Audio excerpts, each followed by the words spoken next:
பல் சார்ந்த பிரச்சனையா இருந்தாலும் சரி, உங்களுக்கு சொத்த பல்லா இருந்தாலும் சரி, பல் ஆட்டமா இருந்தாலும் சரி, ஈறுகள் பிரச்சனையா இருந்தாலும் சரி, அனைத்து விதமான பல் சம்பந்தமான ரோகங்களையும் உங்களுக்கு 80 வயசானாலும் கண்டிப்பாகவே பல் சார்ந்த பிரச்சனை வரவே வராது. இது வீட்டிலிருந்து செஞ்சு பாருங்க. நலமுடன் வாழ்வு மேலுக்கு அன்பார்ந்த வணக்கம். நான் உங்களுக்கு சரவணன் பேசுகிறேன். இன்றைக்கி நம்ம எந்த மாதிரி மருத்துவத்தை பற்றி பார்க்க போகிறோம் அப்படின்னா, பல் சார்ந்த பிரச்சனை. பல் போனால் சொல் போச்சு அப்படின்னு சொல்லி பெரியவங்க சொல்லுவாங்க. இன்றைக்கி நிறைய பேருக்கு பார்த்தீங்கன்னா பல்லே போயிடுது. காரணம் என்ன அப்படின்னா, நம்ம உண்ணக்கூடிய உணவுகளுடைய இருக்கக்கூடிய கெமிக்கல். நம்முடைய முன்னோர்கள் பயன்படுத்தும் போது என்ன பயன்படுத்தினா, இயற்கையாக விளையக்கூடிய குச்சிகளை வச்சு பல் விளக்குனாங்க. வேப்பங்குச்சி, ஆலங்குச்சி, வேலுல இப்படி பல் விளக்கும்போது ரொம்ப உறுதியாக இருந்துச்சு. உங்களுக்கு நரம்புகள் வீக் இல்லாமல் ஆரோக்கியமாக இருந்தது அவங்க பற்கள் எல்லாம். குளிர்பானங்கள் அதிகமாக எடுக்கிறது, ஹீட்டாக உணவுகள் எடுக்கிறது, இப்படி எடுக்கிறதுனாலையும் இது இல்லாமல் நரம்பு சம்பந்தமான ரோகங்கள் வரும்போது பல் சார்ந்த பிரச்சனை வருது. நீ போக்கக்கூடிய ஒரு அற்புதமான ஒரு பல்பொடி தான் நம்ம பார்க்க போகிறோம். அந்த பல்பொடி நம்ம வீட்டிலே இருந்து செய்யக்கூடிய ஒரு பல்பொடி. உங்களுக்கு 100 வயசு ஆனாலும் பல் சார்ந்த ரோகங்கள் வரவே வராது. அதாவது உங்களுக்கு 80 வயசு ஆனாலும் உங்களுக்கு பல் சார்ந்த ரோகங்கள் வரவே வராது. நான் சொல்கிற இந்த பல்பொடியை நீங்கள் வீட்டில் இருந்து செஞ்சுக்கலாம். அதுக்கு மிக முக்கியமானது பார்த்தீங்கன்னா, என்னுடைய கையில் இருக்கிறதான நாயுருவி. இதுக்கு சித்தர்கள் சொல்லும்போது என்ன சொல்கிறாங்கன்னா, பூலோக சஞ்சீவி அப்படின்னு சொல்கிறாங்க.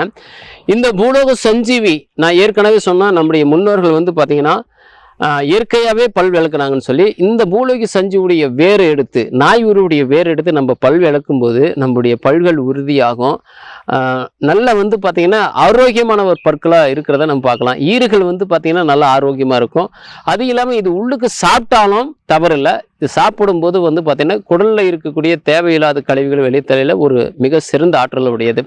இது நம்ம எப்படி பயன்படுத்துறது அப்படின்னு சொன்னால், இந்த பூலோக சஞ்சீவுடைய வேறு ஒரு 100 கிராம் எடுக்கிறீங்க அப்படின்னு சொன்னால், பொங்கங்கொட்டை ஒரு 100 கிராம் எடுத்துக்கணும். இதோடு சேர்த்து இந்துப்பு பார்த்திங்கன்னா ஒரு 5 கிராமும், மஞ்சள், மஞ்சள் இது ரெண்டும் 5 கிராம் எடுத்துக்கணும். எடுத்துகிட்டு என்ன பண்ணோம்னா, மஞ்சள் பார்த்திங்கன்னா 5 கிராம் எடுத்து, இந்துப்பு 10 கிராம் எடுத்து, இதோடு சேர்த்து பொங்கங்கொட்டை ஒரு 100 கிராம், பூலோக சஞ்சீவி என்று சொல்லக்கூடிய வேர் நல்லா சுத்தம் பண்ணி அதவும் நீங்கள் என்ன பண்ணணும் அப்படின்னு சொன்னால் சூர்ணமாக்கி எடுத்து வச்சுக்கிட்டு, இது எல்லாமே பொங்கங்கொட்டையை நல்லா வறுத்துக்கணும். இது எல்லாம் சூர்ணம் பண்ணி எடுத்து வச்சு இந்த மாதிரி நீங்கள் பல்பொடி செஞ்சுட்டு, ஒன்றும் வேணாங்க, காலை மாலை 2 வேளையும் விளக்கணும். இது மிக முக்கியமானது.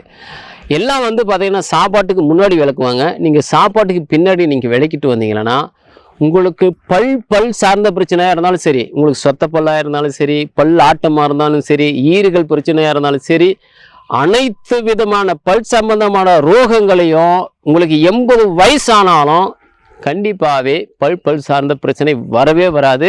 இது வீட்டிலிருந்து செஞ்சு பாருங்கள். இது ஒரு அனுபவமான ஒரு பல்பொடி. அநேகர் செஞ்சு பல் விலைக்கு பார்த்தீங்கன்னா நல்ல ரிசல்ட்டை கொடுத்த ஒரு பல்பொடி தான் இந்த பல்பொடி. இதை பயன்படுத்தி பாருங்கள், பலன் பெறுங்க. மீண்டும் அடுத்த ஒரு நல்ல பதிவோடு உங்களை சந்திக்க வரை உங்களிடத்து விடைபெறுவது உங்கள் சரவணன். நன்றி, வணக்கம்.